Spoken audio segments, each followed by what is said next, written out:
दोस्तों, नवरात्रि का महापर्व बहुत ही शुभ और मंगलकारी माना जाता है। नवरात्रि के पूरे 9 दिन गंगा जल की हर एक बूंद की तरह पवित्र माने जाते हैं। यह शुभ समय भक्तों के जीवन में खुशियों की सौगात लेकर आता है। दोस्तों, आपको बता दें 2023 में इस साल माँ दुर्गा हाथी पर सवार होकर पृथ्वी लोक में पधारेंगे शास्त्रों में वर्णित है। तथा मान्यताओं के अनुसार अगर शारदीय नवरात्रि पर यदि माता दुर्गा का आगमन उनके वाहन सिंह है पर नहीं बल्कि हाथी पर होगा तो मान्यता है कि माता दुर्गा का हाथी पर सवार होकर आना बहुत ही शुभ और कल्याणकारी माना जाता है।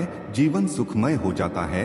भक्ति का भरपूर लाभ भक्त जनों को मिलता है। दोस्तों, इस बार नवरात्रि पूरे 9 दिनों तक मनाई जाएगी, ना एक भी दिन कम न ज्यादा, पूरे 9 दिनों तक मनाई जाएगी। माँ शेरावाली की विशेष रूप से पूजा आराधना की जाएगी। शादियाना नवरात्रि का महापर्व इस बार 2023 में 15 अक्टूबर दिन रविवार से शुरू होकर 23 अक्टूबर सोमवार के दिन समाप्त होंगे। ऐसे में शारदीय नवरात्रि पर माता दुर्गा की कृपा पाने के लिए कलश स्थापना का शुभ मुहूर्त है। 15 अक्टूबर को दिन में 11:44 से दोपहर 12:30 तक कलश स्थापना का शुभ मुहूर्त रहेगा। महाव्रत में की गई पूजा बहुत ही शुभ मानी जाती है। इससे समस्त देवी देवताओं की कृपा प्राप्त होती है और पूजा पाठ का फल कई लाख गुना प्राप्त होता है। ऐसे में जो व्यक्ति नवरात्र आने से पहले घर से ये चीजें बाहर कर देता है तो उसके घर में माँ वैष्णो का होगा आगमन, माता लक्ष्मी का होगा वास। माँ शेरावाली आपकी झोली खुशियों से भर देंगे। इसीलिए नवरात्र आने से पहले घर से ये चीजें फौरन हटा दें। दोस्तों, आज हम कुछ ऐसे ही गलतियों के बारे में जानेंगे जो अगर आपके घर में भी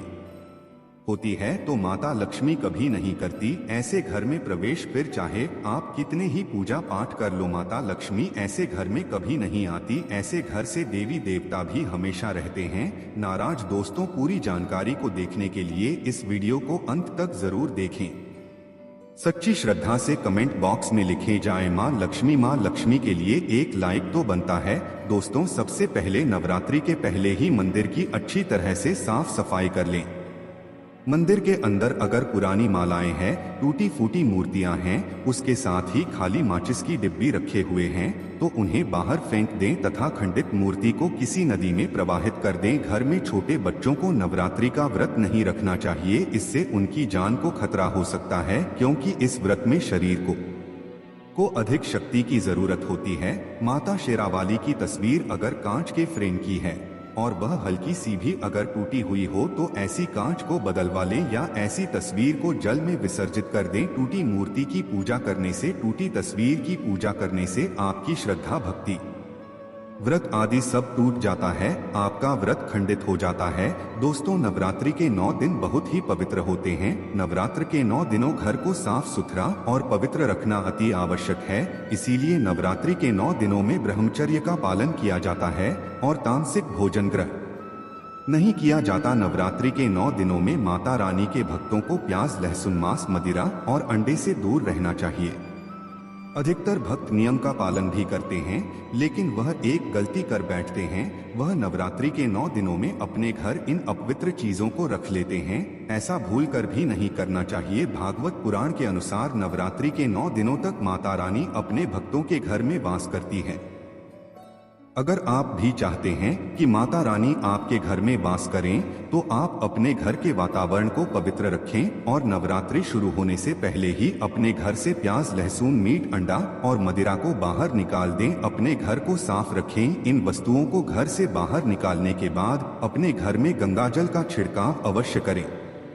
भगवत गीता में भगवान कृष्ण कहते हैं, बगैर गंगाजल छिड़काव कोई भी मंगल कार्य सफल नहीं माना जाता। गंगाजल का छिड़काव स्वयं भगवत गीता में श्री कृष्ण ने बताया था। अगर आपके घर में गंगाजल न हो तो मार्केट से गौमूत्र ला सकते हैं और गौमूत्र लाकर आप गौमूत्र का अपने घर में छिड़काव करें। बस थोड़ा सा पानी में डाल लें, इससे आपके घर का वातावरण पवित्र हो जाएगा। घर में मौजूद नकारात्मक ऊर्जा भी नष्ट हो जाएगी और जिस घर में वातावरण पवित्र होता है और नकारात्मक ऊर्जा नहीं होती, वह माता रानी का वास सदैव होता है। नवरात्रि के पहले आप अपने पूरे घर की अच्छी तरह से साफ सफाई कर ले। घर में जो भी फालतू सामान है, फटे पुराने कपड़े, उन्हें बाहर निकाल दें। घर में बेकार पड़ा सामान नकारात्मक ऊर्जा लाता है, इसीलिए गंदगी बिल्कुल भी ना करें। धूप दीप जलाकर वातावरण को स्वच्छ रखें। दोस्त, माता के आगमन के लिए घर का दरवाजा जरूर जाना चाहिए, इससे माता आकर्षित होती है और घर के द्वार में प्रवेश करती है। माँ के आगमन के लिए द्वार को फूलों से सजाना। दोस्तों, कई लोग ऐसे हैं जो माता रानी की चौकी कागज बिछाकर बनाते हैं, जो कि बिल्कुल गलत माना गया है। माता की चौकी के लिए आप नीचे लाल कपड़ा बिछाएं, काला कपड़ा और सफेद कपड़ा भूलकर भी नहीं बिछाना चाहिए। ध्यान रखें, कपड़ा फटा भी नहीं होना चाहिए। दोस्तों, अगर आपके घर में देवी देवताओं की खंडित मूर्ति, दिया या फटा हुआ चित्र अगर हो तो उसे किसी पवित्र नदी में विसर्जित कर दें, क्योंकि ऐसी मूर्तियां और चित्र दुर्भाग्य लाती है। देवी देवताओं की खंडित मूर्ति की पूजा न करें और न ही उन्हें घर में रखें, क्योंकि उन्हें घर में रखना बुरा माना जाता है। दोस्तों, वहीं अधिकतर लोग अपनी छत पर या घर के मुख्य दरवाजे के आसपास कबाड़ इकट्ठा कर देते हैं। ऐसा करना अशुभ माना जाता है। अगर आपने भी अपने घर में घर के मुख्य दरवाजे पर या छत पर या फिर खासकर घर की उत्तर दिशा में कबाड़ इकट्ठा कर दिया है, तो नवरात्रि शुरू होने से पहले उसका को घर से अवश्य ही निकाल दें। दोस्तों, यदि आपके घर कोई भी बंद घड़ी है तो नवरात्रि शुरू होने से पहले उसे अपने घर से हटा दें और नई घड़ी ले आए या उसकी मरम्मत करवा ले। घड़ी को प्रकृति का प्रतीक माना जाता है। बंद घड़ी समय से पीछे चलने वाली हमारी प्रकृति में बाधा डाल जाती है, इसीलिए नवरात्रि शुरू होने से पहले ही आप बंद घड़ी को घर से बाहर निकाल दें। दोस्तों, अगर आपके घर के मंदिर में किसी भी तरह का कोई फालतू सामान रखा है, जैसे कि सड़े गले फूल, अगरबत्ती, धूपबत्ती के डिब्बे या माचिस आदि के डिब्बे या कोई भी खाली पैकेट मंदिर में न रखें, या फिर कोई फटी पुरानी धार्मिक पुस्तक या भगवान के कोई भी पुराने कपड़े जो खाज गए हैं या मुकुट माला जो खराब हो गई है, तो उन्हें आप जितना जल्दी हो सके अपने मंदिर से हटा दी। नवरात्रि से पहले आप अपने मंदिर की और मंदिर के आसपास की साफ सफाई अवश्य ही करें, तभी माता रानी की चौकी स्थापित करें। इसके साथ ही आप अपने धन रखने के स्थान की सफाई भी अवश्य करें, क्योंकि नवरात्रि के दौरान मां लक्ष्मी भी गृह प्रवेश करती है। धन रखने के स्थान पर किसी भी तरह का कोई भी पालतू सामान, टूटा हुआ सामान न रखें। धन रखने के स्थान को मंदिर की तरह ही साफ रखें।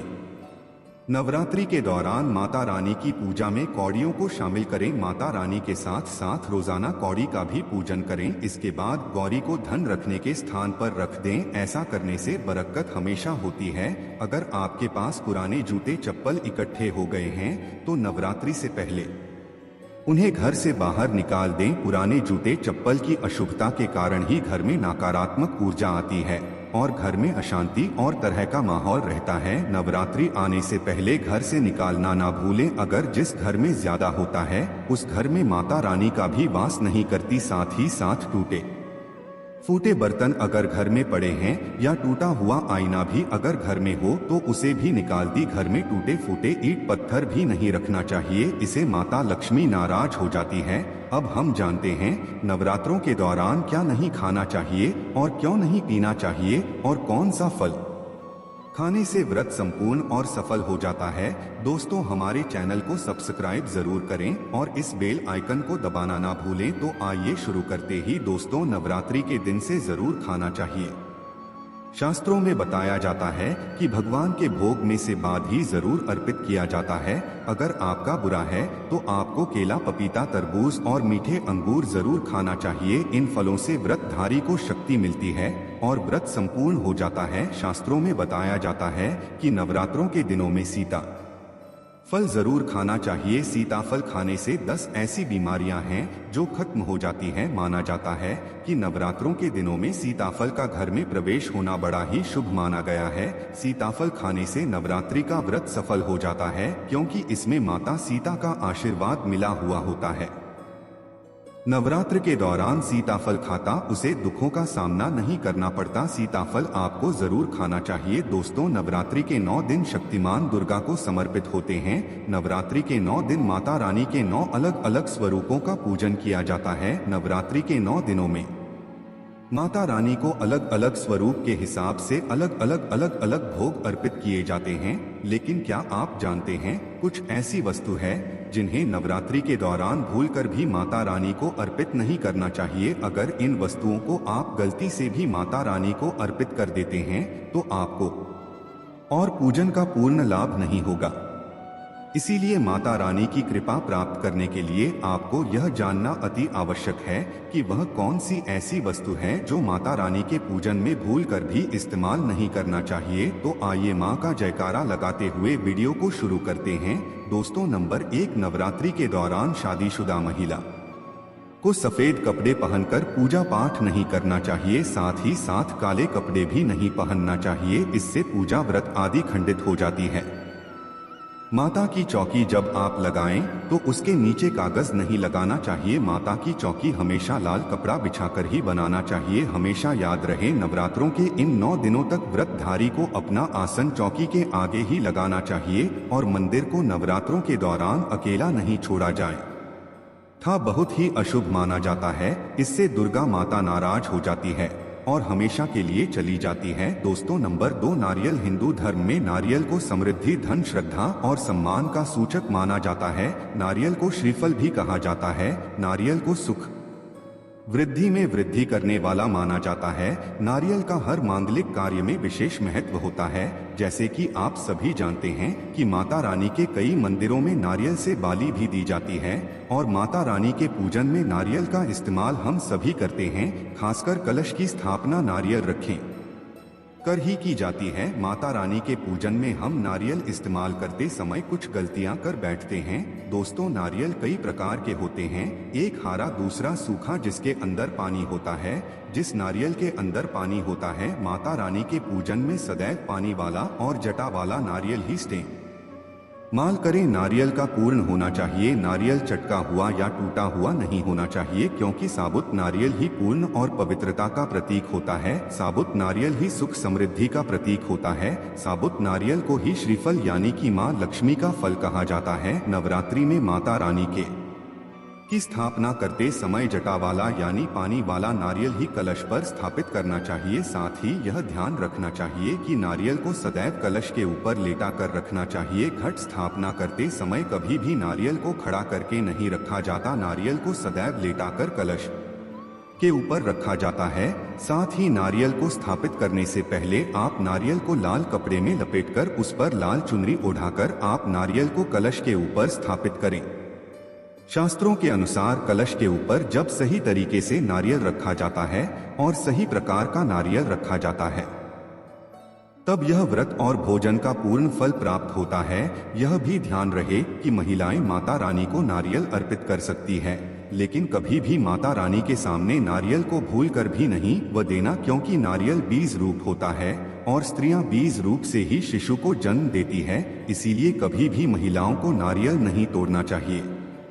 नवरात्रि में माता रानी का व्रत और पूजन किया जाता है, लेकिन नवरात्र के दौरान सबसे ज्यादा महत्व होता है कन्या पूजन का। दोस्तों, माना जाता है व्रत और उपासना से माता रानी इतना पसंद नहीं होती है जितना कि कन्या पूजन से होती है। नवरात्रि में छोटी छोटी कन्याओं को मारता रहा नहीं का स्वरूप माना जाता है। कन्याओं को भोग लगाया जाता है, उन्हें प्रसन्न किया जाता है और बदले में आशीर्वाद मांगा जाता है। कन्याओं को प्रसन्न करने के लिए गिफ्ट आदि उपहार वगैरह दिए जाते हैं। माना जाता है अगर कन्याओं को कोई भेंट दी जाए और उसे खुशी खुशी स्वीकार कर ली तो इसका मतलब है माता रानी अर्थात माता वैष्णो ने भेंट स्वीकार कर ली। जिन पर कन्याएं प्रसन्न होती हैं तो समझो उन्हें माता रानी का आशीर्वाद मिल गया और माता रानी की कृपा से उन्हें मुहमांगा वरदान प्राप्त होता है। नवरात्रि में 2 साल से लेकर 10 साल तक की कन्या का पूजन होना चाहिए। अष्टमी अथवा नवमी को कन्याओं के पैर धोकर भोजन कराना, उपहार आदि देना श्रेष्ठ माना जाता है। आपके घर में संपन्नता बनी रहे तथा धन की कोई भी कमी ना हो, कन्याओं को कोई सुंदर गिफ्ट दे सकते हैं। शास्त्रों में बताया जाता है कि कन्या जितना खुश होती है, माता रानी उतना ही जल्द फल की प्राप्ति पर प्रदान करती है।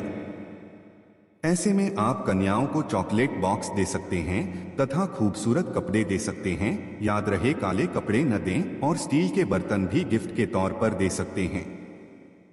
याद रहे कि कन्याओं को लोहे का कोई भी सामान नहीं देना चाहिए। दोस्तों, जब कन्या अपने घर के लिए प्रस्थान करें तो उनके चरण जरूर छू लें और अपने मन में अपनी प्रार्थना को पूरा करें। सच्चे दिल से मांगी मुराद माता रानी अवश्य पूरी करती है। प्रिय भक्तों, आज के वीडियो में बस इतना ही। हमारे द्वारा धन्यवाद।